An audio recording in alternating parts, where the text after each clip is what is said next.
Construction Equipment Engineering Fundamentals. So this module is a part of Technology for Infrastructure Construction Semester 2. Now Construction Equipment Engineering Fundamentals is the basic chapter which needs to be understood very thoroughly if equipment efficiency, equipment productivity needs to be computed. In the previous module, we have learned how the selection of construction equipments can be done. We also have learned how to compute the owning and operating cost of construction equipments. Now, in order to go to the next stage, which is basically the construction equipment's productivity analysis and construction equipment efficiency analysis, we need to understand certain engineering fundamentals. The first fundamental which we need to understand is the rolling resistance. So what is rolling resistance? It is the resistance offered by the surface on the equipment, rubber tire or crawler track. So whatever resistance is offered by the surface on which the equipment is moving has to be considered. So the equipment might be a rubber tired equipment, wheel mounted, or it might be a crawler mounted. Soft earth offers higher rolling resistance than the hard surface like concrete. So soft earth generally offers higher rolling resistance and hard surface like concrete offers less rolling resistance. So this rolling resistance is expressed in pounds per ton. So the abbreviation of pounds is LBS. So computation of rolling resistance. So rolling resistance, pounds per ton, gross ton is the weight of the vehicle. R is equal to P by W. R is equal to rolling resistance, that is expressed in pounds per ton, and P is the total tension in the cable, that is in pounds, that means the force, and W is the gross weight of the vehicle, that is in tons. Next terminology which we need to understand is coefficient of traction. It is the factor by which the total load on a rubber tire or crawler track should be multiplied in order to determine the maximum possible tractive force between the tire and the surface just before slipping will occur. So this particular coefficient of traction, so that if it is multiplied by the total load, so we will get that particular load which is required if a particular vehicle should not slip. Third component which we need to understand is the effect of grade on the required tractive effort. Our equipment might move on a flat surface, but always this is not the case. So an equipment might be required to move on a grade or a slope. So an equipment might be required to move up a grade or down a grade. Now the grade in which, or the slope in which an equipment is moving, so that particular slope in which the equipment is moving, the slope degree can also be calculated, and at the same time the tractive effort which is required for the equipment to move up the slope or down the slope can also be calculated. So if an equipment moves up or down a grade, the effect of grade on the required tractive effort is 20 pounds per ton for 1% slope. So this is what we need to remember.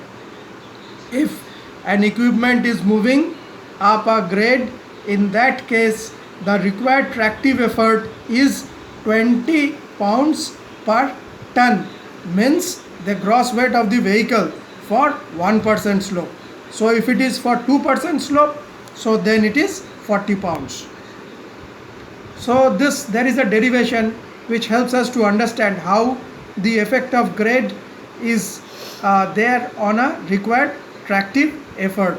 So we have a right angle triangle ABC, and W here is the vehicle which is moving either up the grade or down the grade. So the weight of the equipment or the vehicle which is moving up or down the slope is W. AB is horizontal. Slope AC, this slope is 1%, and DE is perpendicular to AB. DF is perpendicular to AC. EF is parallel to AC. Thus, triangle DEF is similar to triangle ABC. For practical purposes, we need to assume AC is equal to 100 feet, weight of the vehicle is 1 ton, and P is the component of W parallel to AC. So from similarity of triangles, we obtain EF by ED is equal to P by W is equal to BC by AC, or P, if we take this component into consideration, so P is equal to W into BC by AC. So we substitute the value of W. W is equal to 1 ton. 1 ton is equal to 2000 pounds. So 1 ton is equal to 2000 pounds. And as I have earlier mentioned, so the entire computation will be in FPS, foot pound system, because most of the work of equipments has been carried in UK. So this FPS system is still followed worldwide, and it is universally popular and accepted by everyone. So now W is 2000 pounds or 1 ton, BC is 1 feet, and AC is 100 feet. So finally we get the value of P is 20 pounds. Thus the effect of grade is 20 pounds per ton for 1% slope. So if it is 2% slope, so the effect is 40 pounds per ton. So this is what is given. So for any given slope, the approximate value of P, which is in pounds per ton, is P is equal to 20 pounds into percentage slope. This is what we need to remember. Now what is gradability? It is the slope in percentage up which a construction equipment can move with a uniform speed. So this component gradability is a very important terminology. So gradability is primarily the slope which has to be computed in percentage of which a construction equipment can move with a uniform speed.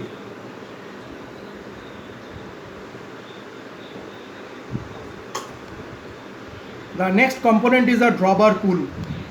So it is the available pull which a crawler tractor or an equipment can exert on the load that is being towed, and it is expressed in pounds. So from the total pulling effort of an engine, the pull required to move the tractor over a level hauled road should be deducted to determine the drawbar pull. Example, if a crawler tractor tows a load up a slope, its drawbar pull will be reduced by 20 pounds, and each ton of weight of the tractor for each 1% slope. So basically it is the pull which is exerted by a tractor on the load which it is towing, that is drawbar pull, DBP. It is expressed in pounds. So let us look into a numerical. A tractor whose weight is 15 tons has a drawbar pull of 5684 pounds in 6th gear when operated on a haul road having a rolling resistance of 110 pounds per ton. Calculate the effective drawbar pull if the tractor is operated on a level road having a rolling resistance of 180 pounds per ton. So solution: when operating on a level road, the drawbar pull will be reduced by 15 tons is the weight of the tractor, and 180 minus 110. Why? Because 180 pounds per ton is the rolling resistance and 110 is the rolling resistance of the surface. So 180 minus 110 is equal to 1050 pounds. So what is the effective dropper pull? Effective dropper pull is the available dropper pull 5684 pounds minus the dropper pull which needs to be deducted. Deducted due to what? Due to the rolling resistance, that is 1050. So what is the pull which is available for pulling the load? 4634 pounds. Now coming to rim pull. So it is the term which is used designated the tractive force between the rubber tires of the driving wheels and the surface on which they travel. So as I have said that if a tractor is pulling a load, so it is exerting some pull on the load which is being towed. So that is what is the dropper pull. Now if the surface is offering some resistance, that is what is the rolling resistance. Similarly the wheel also offers some resistance, so that is what is the rim pull. So rim pull is basically the resistance which is offered by the crawler track or by the wheel. If the wheel slips on the hull surface, the maximum effective rim pull will be equal to the total pressure between the tires and the surface into coefficient of traction. So it is expressed in pounds. So rim pull can also be determined from the following formula. So if we need to determine the rim pull in pounds, so it is 375 into horsepower of the engine into efficiency divided by speed in miles per hour. If we need to express the rim pull in kg, it is 365 into horsepower of the engine into efficiency divided by rim pull in kmph, kilometers per hour. So calculate the rim pull for a rubber tired tractor with efficiency 85%, 140 horsepower engine and the maximum speed 3.25 miles per hour in first gear. So what is the rim pull value? Rim pull is equal to 375 into 140 into efficiency is 85%, 0.85 divided by the speed in mph 3.25. So that is 13,730 pounds. Similarly, a tractor whose maximum rim pull in the first gear is 13,730 pounds, weighs 12.4 tons and is operated up a haul road with a slope of 2% and the rolling resistance of 100 pounds per ton. Calculate the pull available for towing the load. So maximum rim pull 13,730 pounds, pull required to overcome the grade 12.4 tons is the weight of the tractor into what is the effect due to grade is 20 pounds per ton into 2% slope, that comes to 496 pounds. Similarly, pull required to overcome the rolling resistance 12.4 tons is the weight of the tractor, so 100 is the rolling resistance of the surface, so it is 1240 pounds.